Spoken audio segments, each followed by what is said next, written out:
you have a moral obligation as a parent to encourage your child to go out into the world, right?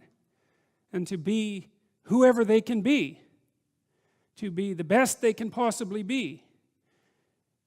And in doing that, you're encouraging them to pursue the good. You're sacrificing them to the good. You're not keeping them for yourself selfishly. You're telling them that they can go out and live their life and live it properly, and that's the parallel to the idea of the sacrifice of Isaac, as far as I can tell.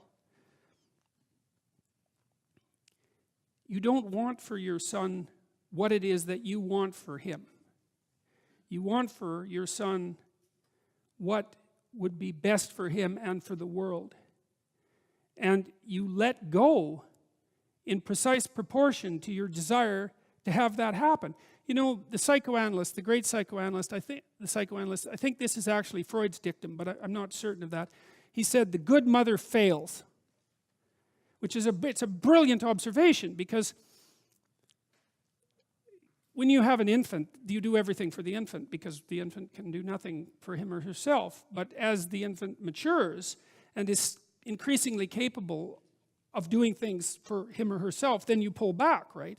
You pull back, and every time the child develops the ability to do something, you allow them or encourage them to do it, and you don't interfere. You know, so if your child is struggling getting dressed, well, obviously there's some times that you help them, but mostly you let them learn so that they can know how to do it in the future.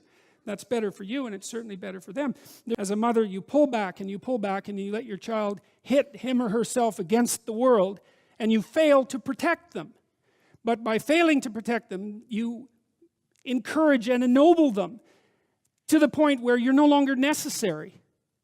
Now, they may still want to see you, and it would be wonderful if that was the case, but the point is that you're supposed to remove yourself from the equation by encouraging your child to be the best possible person that person can be.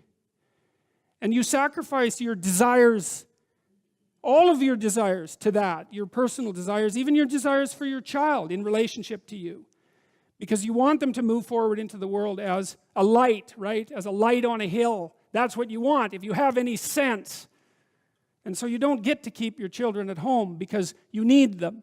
Now, the good father is precisely someone who is willing to sacrifice his child to the ultimate good.